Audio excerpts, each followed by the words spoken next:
Hey, you go guys, welcome to the very first episode of my new podcast, the BloodyOath Podcast. On today's episode, I will be interviewing myself as an introductory where I will be discussing what the podcast is about, why I decided to start a podcast, and a little bit about my history. This is done self-interview style. Most episodes of the podcast I will be having a guest on with me. However, I thought for the introduction, what better way to introduce the podcast than to interview myself. It was a ton of fun to record and hopefully a ton of fun for you guys to watch. So without further ado, let's get stuck straight into the first episode of the BloodyOath Podcast. Blood for the Blood God presents the BloodyOath Podcast.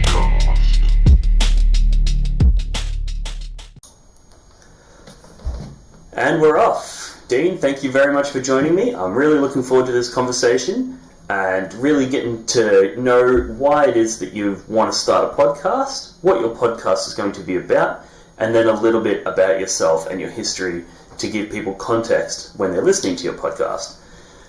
So let's just jump straight into it. Tell me a little bit about why you wanted to create a podcast. Alright, so you ask why I want to create a podcast. It's a really interesting one. People play 40k for a lot of different reasons, right? Some people are obsessed with the painting and the hobby side of it, the creativity.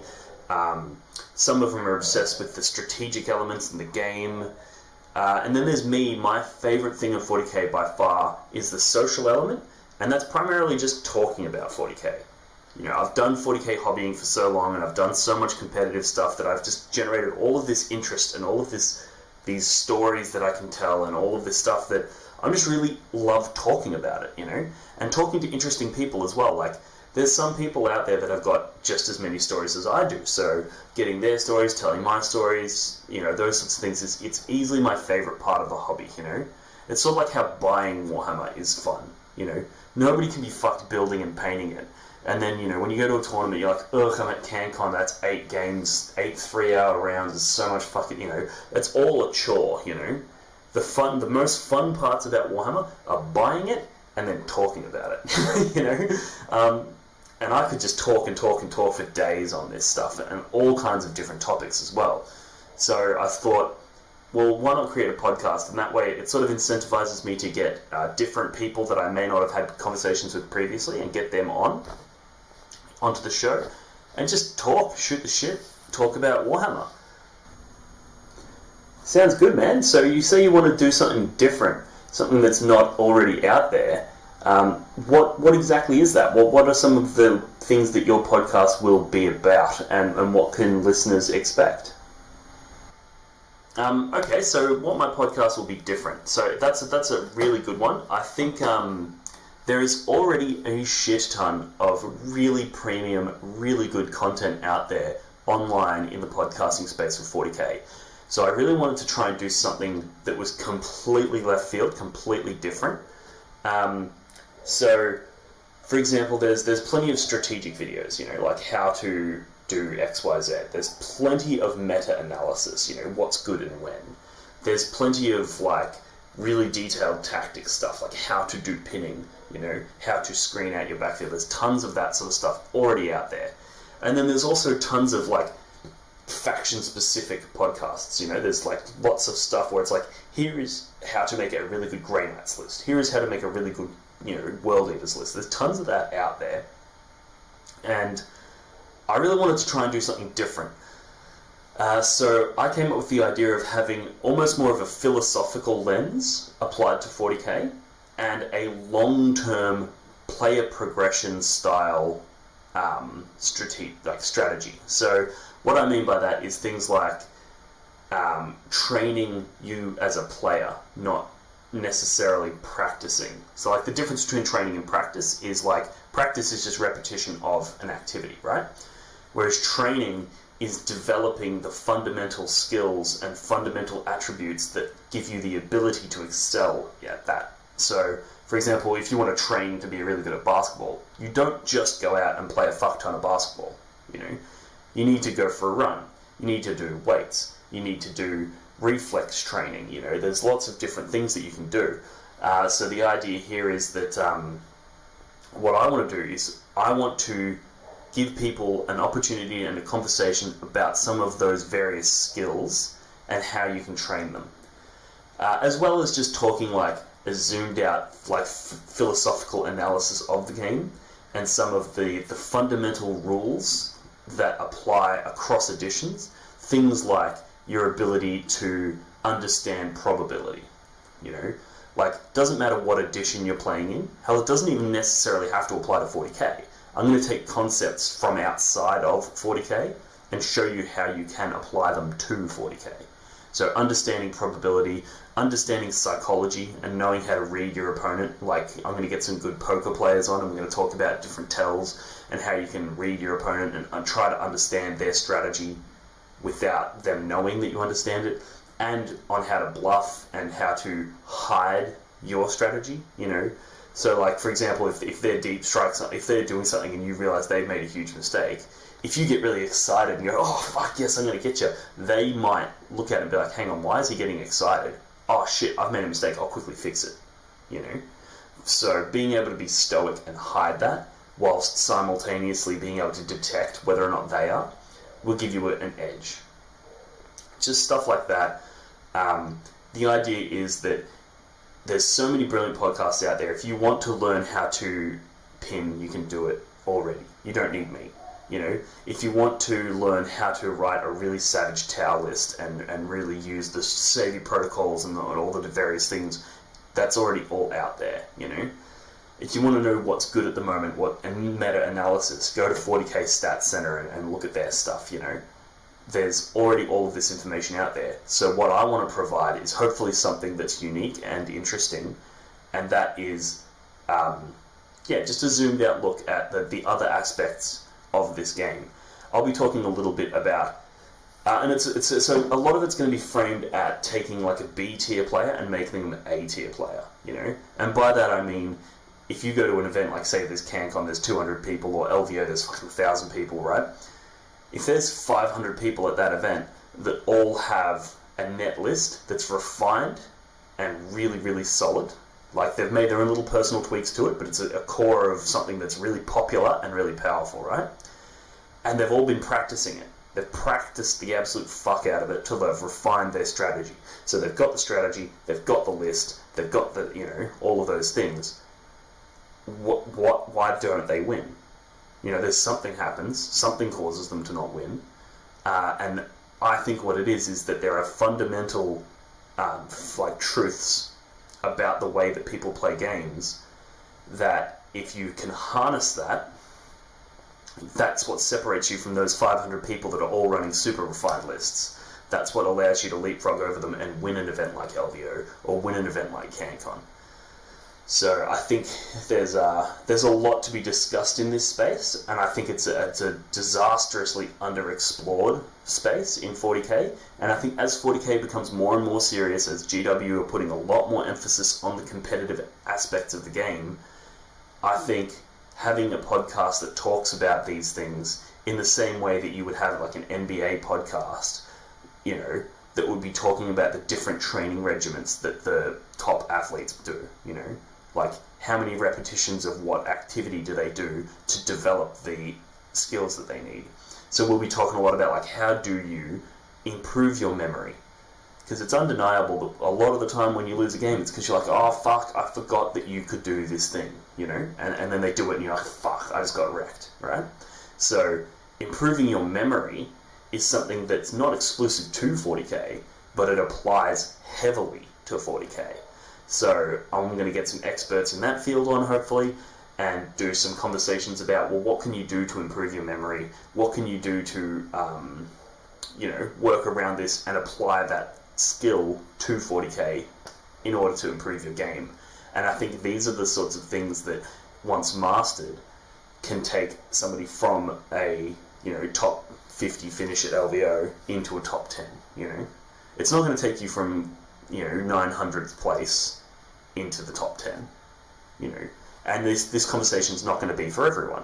There will be people who will go, I don't even know, like, I'm running fucking mutilators and flesh hounds and a bloodthirster, like, my list is so utterly garbage that this podcast is not going to help. You know, you need to get your fundamentals sorted first, you need to get your lists, you need to get your strategy, and you need to get your practice, you need to get your repetition. But then, hopefully, this podcast will give you some different tools that other players won't have.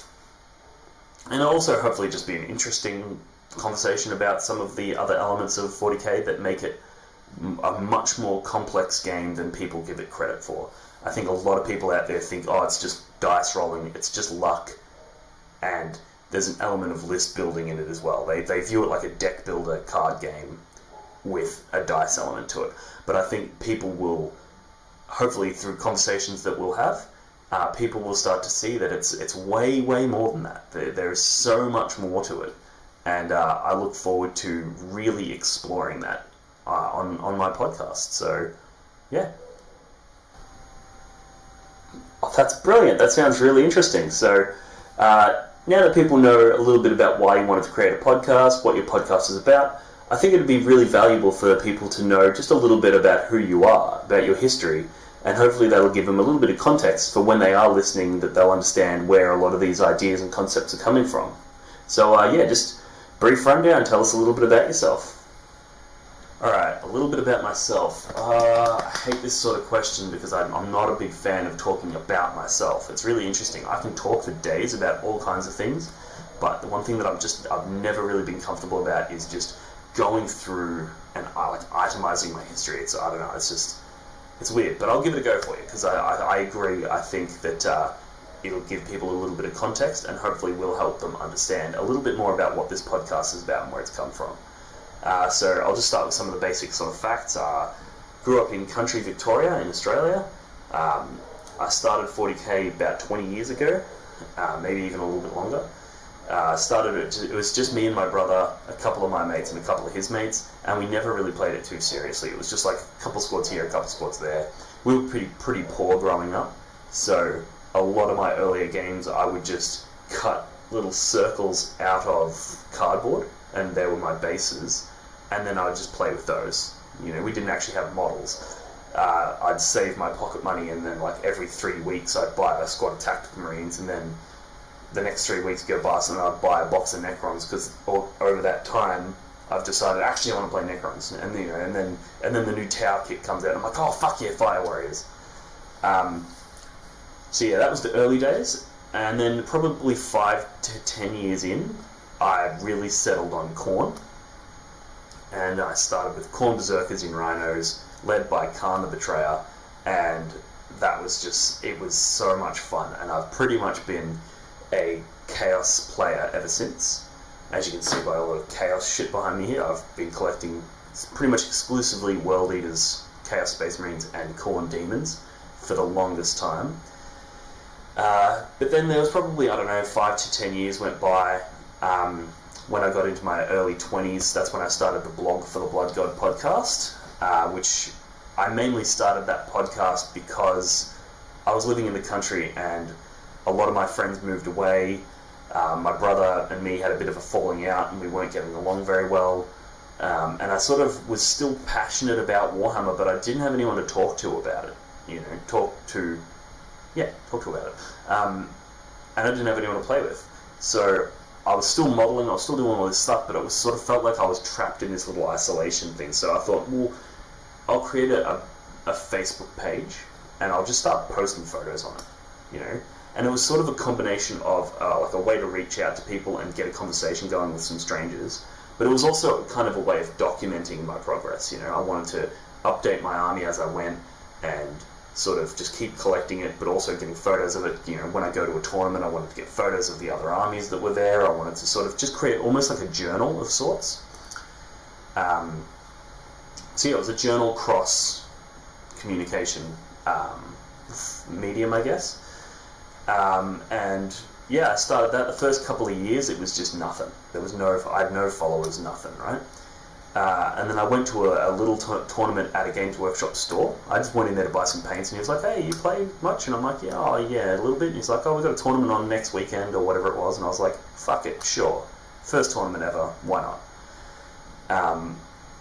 And I rocked up, and I got poleaxed.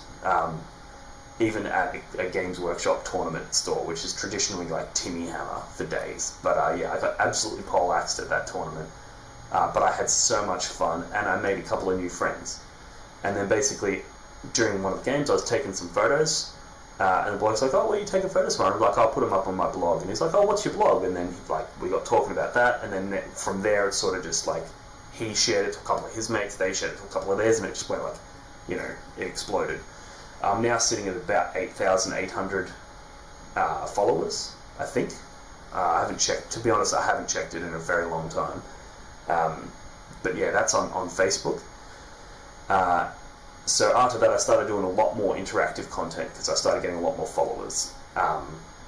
And then people started asking me to do battle reports, so I started this YouTube channel, which was originally just for battle reports and like more showcasey kind of content, where I'd record a 360-degree rotation of a model, or record. There's one that I'm really a real fan of the video. It hasn't got very many views, but it's one of my favorites. Is where I've got one of my Chaos Lords who's got every weapon option magnetized, and this is back in 6th edition when they could have like fucking 100 different weapons, right? So I magnetized every single weapon option loadout for him, and I showed the way that I did the magnetizing, the way that I converted all the stuff. It's all in this one video, and it's just a really cool little nugget of a video, I reckon. So yeah, the YouTube channel was created for that. So now I'm rocking with a quite well-known podcast and a growing YouTube channel. And that's when then I moved to Melbourne. So I moved into the city, in the suburbs of Melbourne, southeast suburbs, which from my country perspective, that was the city, even though I was just like in, I was working in Cranbourne, which is like not the city at all, but to me it felt like I was in the city. There was like 1,000 people everywhere, and I'm like, wow, I'm used to a town with a population of fucking 500, So I moved in and I started attending more tournaments, and I got some success. I wasn't doing amazingly, but I was definitely getting better and better and better. The first tournament that I went to was EastCon in like 20 fucking... Actually, I've got a trophy over there that will tell me. 2014, I think it was. So I went to EastCon 2014, and I went undefeated on day one. And I beat a few players who, to me, they were just like people, right? I had no idea who they were. But turns out they were some of Australia's better players, which I didn't like, So then on day two, I've come back and I'm on one of the top tables, and I meet Sean Hollingsworth, and he comes up to me and he's like, "Oh, what's your name?" And I'm like, "Oh, Dean." And I'm like, I started every game with, "Guys, this is my first like serious tournament. I had a Games Workshop tournament, but this is my first non-Games Workshop tournament. So, just if I get anything wrong, forgive me, and, help, whatever." And he was blown away. He's like, "It's your first tournament. How the fuck are you on one of the top tables?" And I'm like, "I don't know. I was running like 2 Bloodthirsters, 2 Mauler Fiends, 2 Helldrakes, and then like, I can't even remember the rest of this. It was just like, it was Khorne Demonkin trash, but it was fun and it was cool." So he was really impressed by that. And then when I told him that I just versed a guy named Josh Diffie, and I crushed him, he was like, "Whoa, Josh Diffie's one of the best players in Australia." And then there was a few others that I played. He was just like, "Okay, this cunt's good. This cunt must be good." Whereas in my world, I was like just a tinny, just playing with the big boys, So after that event, he was running a similar sort of Facebook group kind of deal called Menza Gaming, and they were sort of a sports club, like a gaming club that played together. They had matching shirts, all that sort of stuff, but they also had a YouTube channel. They were trying to do battle reports, they were doing podcasts, they were doing a lot of different content as well.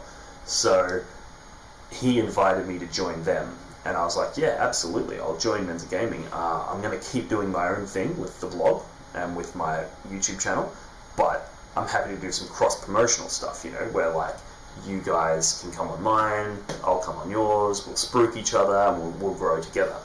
So that was a really positive, and we sort of both helped each other expand in that sort of space. And that's when I met people like Jeremy Martino, Sean Hollingsworth. They were the two main competitive ones in that group, but a few other people, like there's Jared Breout, who's one of the best hobbyists in Victoria, in my opinion anyway. He's really good.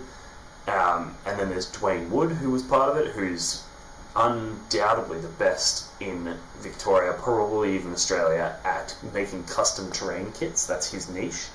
He has a page called District Terror, and he builds like custom boards for people. So between the group of us, you know, we had Adrian Strath in there, who's also an amazing painter, won more awards than fucking you can swing a bat at. He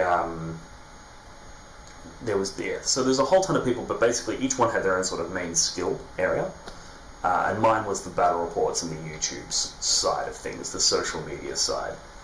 But having exposure to all of these experts was really good for my development, because it allowed me to learn a lot of terrain techniques, which I've used in making my own tables now, which I learned from Dwayne. Adrian and Jared taught me a lot about painting and just how to be patient, and you know how to, you know, all these different like minor techniques, and they just were inspiring as well. Just being around them, doing a painting session and watching them go, it's inspiring. But the main ones were Jeremy and Sean, who were the hyper competitive like gaming club leaders, and they sort of to a degree took me under their wing and taught me a lot of stuff, and then I sort of developed some skills and was able to benefit, bounce ideas off each other, and that's sort of where my competitive 40k career started. So up until this point I'd been playing for like 10 to 15 years, and I'd only now just scratched competitive 40k. So yeah, and then since then I've had a fair bit of tournament success. I've won a few GTs, I've won plenty of RTTs, I've won a lot of like best presenteds and that sort of stuff. Even though my presentation, like my painting skills aren't that amazing, but because I'm able to combine all of the skills from all of those experts, where I go, okay, well, I'm going to use some of Dwayne's skills to build a sick display board, and then I'm going to use some of Jared to do some decent painting, but then I'm also going to use some of my own creativity in the way that I've made, like, one of the ones that won a lot of awards was a mirror display board, where I had two mirrors on a right angle, and then the board built into it, so it sort of created this giant, like, circle castle look. That one was got a lot of awards just because it was unique and different. And all of these things are inspired by all of these people. So yeah, I've won plenty of awards, and then I joined the Victorian ATC team, which is the ATC. It's the same as what they have in America and same as what they have over in Europe, where basically each state of Australia sends a team of 8 players, and then we duke it out to see who's the best. So I joined ATC probably 4 or 5 years ago now. I think I played 4 times for ATC. We came second 1 year, first a year, third a year. So I must have played 3 times then.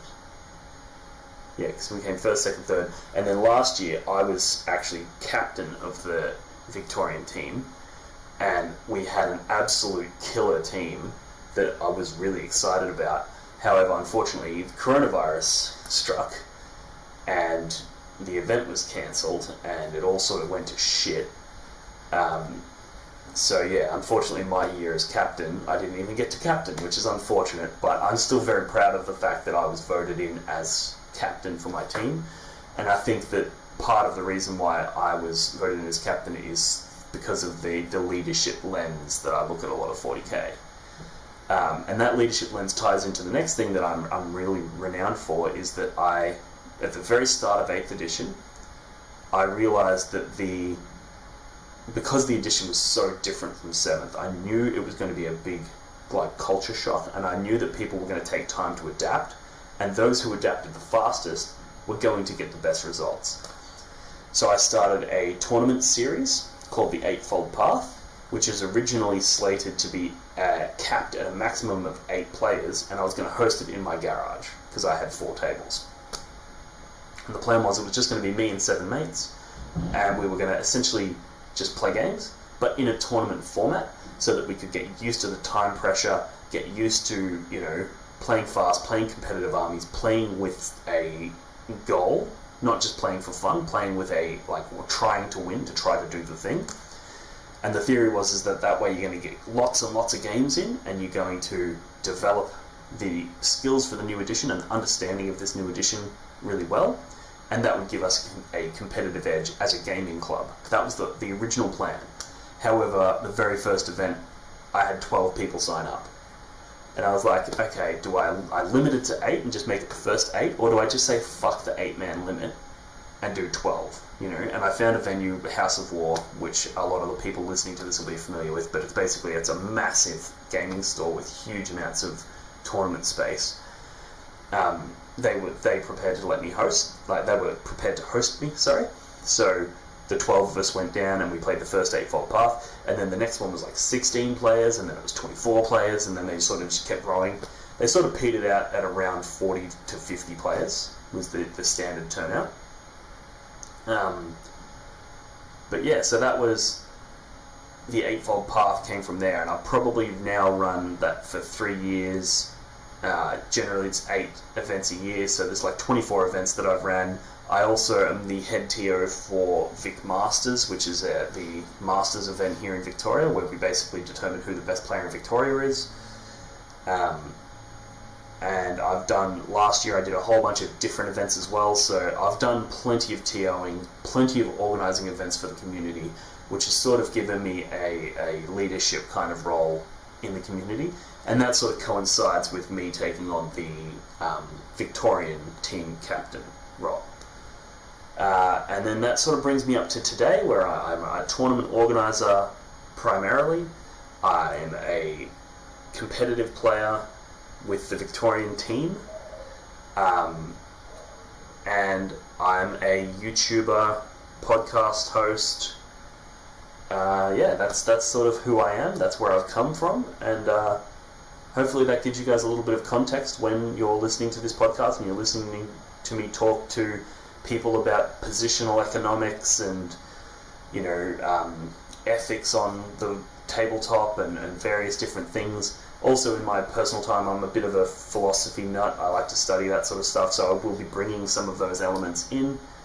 And I hope that answers all your questions. And thank you very much for having me on.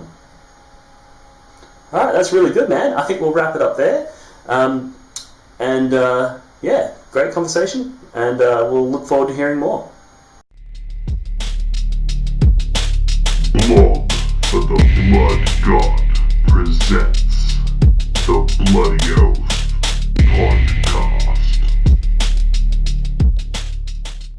Thank you very much for tuning in, guys. If you enjoyed that, make sure to hit the like and subscribe buttons on the side there. Make sure you hit the notification bell so you get notified when a new episode is released. And also, be sure to follow me on Facebook at Blog for the Blood God, where we'll be having discussions, suggestions for future videos, and future content to cover as well. I'll see you next time.